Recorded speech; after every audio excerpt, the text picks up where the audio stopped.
రోజు పోతిరెడ్డిపాడు పొక్కపెద్దగా చేసి కృష్ణా జలాలను రాయలసీమకు తరలించుకుపోతుంటే హారతులు పట్టింది కాంగ్రెస్ నాయకులే. ఇవాళ గోదావరి జలాలను అక్రమంగా ఆంధ్రప్రదేశ్ తరలించుకుపోతుంటే హారతులు పడుతున్నది ఈనాటి ముఖ్యమంత్రి రేవంత్ రెడ్డి గారు. ఇది మీరు తెలంగాణకు చేస్తున్న ద్రోహం. నాడైనా నేడైనా కాంగ్రెస్ తెలంగాణ పాలిట శాపంగా మారింది. ఈ రాష్ట్ర ప్రయోజనాలు కాపాడలేకపోతా ఉన్నారు. అసలు మీరు చూడండి ఒకసారి, ఏడాదినర్థం కాంగ్రెస్ పాలన ఏం సాధించింది? ఒక ప్రాజెక్టు కట్టినరా? ఒక పెండింగ్ ప్రాజెక్ట్ పూర్తి చేసిండ్రా? ఒక్క ఎకరానికి కొత్తగా నీళ్ళు ఇచ్చిండ్రా? చేసిండ్రు. కొన్ని పనులైతే చేసిండ్రు. ఏం చేసిండ్రు? కృష్ణా నది మీద ఉన్న ప్రాజెక్టులను కేఆర్ఎంబీకి అప్పచెప్తూ సంతకాలు అయితే పెట్టొచ్చిండ్రు. మళ్ళా కేసీఆర్ గర్జిస్తే, బీఆర్ఎస్ పోరాడితే అప్పుడు కళ్ళు తెరిచి లేలే మేము అప్పచెప్పమని అసెంబ్లీలో తీర్మానం చేసింది. ఇది మీరు చేసిండ్రు. పెద్దవాగు కొట్టుకపోయింది, వట్టెం పంప్ హౌస్ మునిగిపోయింది, ఎస్ఎల్బీసీ టనల్ కుప్పగూలిపోయింది. మొన్న మళ్ళా అదేంటి Srisailam right branch canal, Srisailam right branch canal lining పనులు ఆనాడు ఆంధ్రప్రదేశ్ స్టార్ట్ చేస్తే కేసీఆర్ గారు అపెక్స్ కౌన్సిల్లో మాట్లాడి ఆనాటి బీఆర్ఎస్ ప్రభుత్వం పోరాడి Srisailam right branch main canal lining ను మేము ఆపిచ్చినాం. ఆ రోజు లైనింగ్ చేస్తే 90,000 క్యూసెక్లు పోతాయి రోజుకు. ఇప్పుడు 40,000 పోతున్నాయి. లైనింగ్ చేస్తే 90,000 పోతుంది. ఇది చేయరాదు, ఇది అక్రమము, దీనికి అనుమతి లేదు అని మేము పోరాడి ఆ రోజు ఆపిచ్చినాం. ఇవాళ రేవంత్ రెడ్డి ప్రభుత్వం రాగానే లైనింగ్ స్టార్ట్ అయింది. వీళ్ళు కళ్ళు మూసుకున్నారు, మాట్లాడతలేరు. కేఆర్ఎంబీకి ప్రాజెక్టులు అప్పచెప్తా అంటావు, Srisailam right branch canal lining కు చేసి 90,000 క్యూసెక్లు తీసుకుపోతామని లైనింగ్ పనులు ప్రారంభిస్తే దాన్ని కూడా ఈ ప్రభుత్వం నిలువరించలేకపోయింది, ఆపలేకపోయింది అనేటువంటి విషయాన్ని కూడా మనం చేస్తా ఉన్నా. ఇక తర్వాత కేఆర్ఎంబీ పనిచేయదు, రాష్ట్ర ప్రభుత్వం అడగదు. మనకు కృష్ణానదిలో తాత్కాలిక ఒప్పందం ఉన్నది. ఇప్పుడు అవార్డు ఫైనల్ అయ్యేదాకా ఎట్లాగో ఇప్పుడు వాదనలు జరుగుతూ ఉన్నాయి. సెక్షన్ 3 కేసీఆర్ గారు సాధించిండ్రు. కృష్ణాలో మన ఫైనల్ షేర్ మనకు వస్తుంది. తాత్కాలికంగా 34% నీటి కేటాయింపులు. ఇది కూడా ఈల పుణ్యమే. అప్పుడు ఉమ్మడి ఆంధ్రప్రదేశ్లో ప్రాజెక్టులు కట్టకపోవడం వల్ల ఆనాడు ఉమ్మడి ఆంధ్రప్రదేశ్ అసెంబ్లీలో కేవలం 34% మనకు ఉండడం వల్ల ఆ తాత్కాలిక ఒప్పందం 34% వచ్చింది. 34% జలాలు తెలంగాణ వాడుకునే హక్కును కలిగి ఉంటే ఈ రేవంత్ రెడ్డి ప్రభుత్వం యొక్క చేతగానితనం వల్ల, ఉత్తమ్ కుమార్ రెడ్డి ఉత్తుత్త మాటల వల్ల ఇవాళ తెలంగాణ 65 టీఎంసీల నీళ్లను తక్కువ వాడుకున్నది ఈ సంవత్సరం.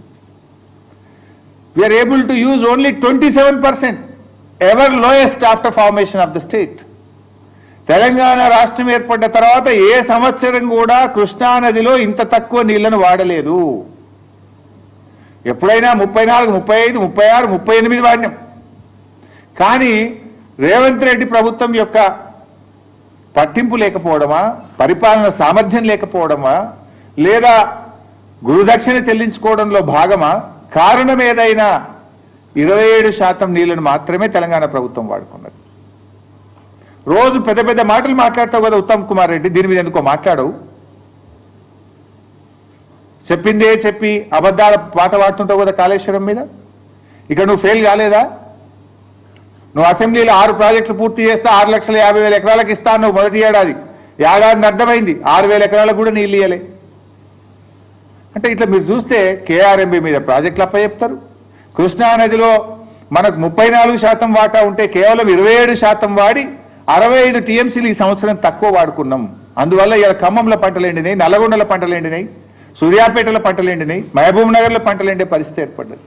ఉన్న నీళ్లను కూడా వాడుకోలేని చేతగాని దద్దమ్మ ప్రభుత్వం ఈ కాంగ్రెస్ ప్రభుత్వం. శ్రీశైలం రైట్ బ్రాంచ్ కెనాల్కు లైనింగ్ అయితే దాన్ని ఆపలేవు. ఇప్పుడు గోదావరి బనకచెర్ల స్టార్ట్ చేస్తే దాని మీద కూడా కనీసం నిలువరించలేని పరిస్థితిలో ఉన్నావు. మరి నాకైతే అర్థం కాలే, నీతి ఆయోగ్ ఎందుకు పోయినావు నువ్వు? మొన్న అసెంబ్లీలో చెప్తివి వీళ్ళు బడ్జెట్లు ఏమి ఇస్తలేరు, మన ప్రాజెక్టులకు అనుమతి ఇస్తలేరు, నేను నీతి ఆయోగ్ బైకాట్ చేస్తున్నా, శాసనసభ అంతా సపోర్ట్ చేయాలంటే మేము కూడా బలాలు కొట్టినాం. అబ్బా ముఖ్యమంత్రి తెలివికి వచ్చిండు, మొదట్లో బడేబాయి చోటబాయ్ అన్నాడు, బడేబాయి చోటబాయ్ల బంధం అర్థమైనట్టుంది, ఇప్పుడు కళ్ళు తెరిచిండు అని నేను అనుకున్నా. మరి నేను ఎందుకు ఉరికినావు? పోయినాడు కనీసం మాట్లాడినావా నీతి ఆయోగ్లా? ఏంది ఏదో అధికారులతో ఉత్తరాలు రాపించి చేతులు దులుపుకోవడం కాదు రేవంత్ రెడ్డి. బీఆర్ఎస్ పార్టీ తరఫున మేము స్పష్టమైన డిమాండ్ నీ ముందు పెడతా ఉన్నాం. ఏదో నువ్వు పైన అధికారులతో చీఫ్ ఇంజనీర్తో ఉత్తరం రాయించి మేము అపోజ్ చేసినామని చేతులు దులుపుకుంటే ఊరుకోం. మేము అవసరమైతే మా అధ్యక్షుడు కేసీఆర్ గారి ఆలోచన మేరకు పెద్ద ఎత్తున ప్రజా పోరాటానికి బీఆర్ఎస్ పార్టీ సిద్ధమవుతుంది. ఆనాడు జల పోరాటం చేసినాం తెలంగాణ ఉద్యమంలో. నీళ్ల కోసం ఇలా ఉద్యమించింది తెలంగాణ, నీళ్ల కోసం పోరాడింది తెలంగాణ. కానీ తెచ్చుకున్న తెలంగాణలో అప్పనంగా 200 టీఎంసీలు ఇలా ఆంధ్రప్రదేశ్ తీసుకుపోతుంటే ఈ రాష్ట్రంలో అధికారంలో ఉన్న కాంగ్రెస్ ప్రభుత్వం దాన్ని నిలువరించడంలో, దాన్ని ఆపడంలో, రాష్ట్ర ప్రయోజనాలు కాపాడడంలో పూర్తిగా వైఫల్యం చెందింది అని ఎంతో బాధతో నేను చెప్తా ఉన్నా ఈరోజు. అందువల్ల మేము బీఆర్ఎస్ పార్టీ పక్షాన సూటిగా కొన్ని డిమాండ్లు పెడతా ఉన్నాం. రేవంత్ రెడ్డి గారు ఇవాళ ఈ విషయం మీద సీరియస్నెస్, ఈ రాష్ట్రం యొక్క సీరియస్నెస్ కేంద్రానికి తెలవాలంటే, బీజేపీ మీద ఒత్తిడి తేవాలంటే వెంటనే అఖిలపక్ష సమావేశాన్ని పిలవాలని చెప్పి బీఆర్ఎస్ పార్టీ డిమాండ్ చేస్తూ ఉంది. నంబర్ 2, ప్రత్యేక అసెంబ్లీ సమావేశం పెట్టి గోదావరి బనకచెర్ల ప్రాజెక్టును తెలంగాణ రాష్ట్రం తీవ్రంగా వ్యతిరేకిస్తుందని అసెంబ్లీలో చర్చించి అసెంబ్లీలో ఏకగ్రీవ తీర్మానం చేసి కేంద్ర ప్రభుత్వానికి పంపాలని చెప్పి మేము డిమాండ్ చేస్తూ ఉన్నాం. అదేవిధంగా సుప్రీంకోర్టుకు వెళ్ళాలి. ఇప్పుడు కేసీఆర్ గారు సెక్షన్ 3 తెచ్చిండు. ఎందుకు? It's the right of our state. Section 3 తెస్తే దాని మీద ఆంధ్రప్రదేశ్ సుప్రీంకోర్టుకు పోయింది, సుప్రీంకోర్టులో కేసు వేసింది.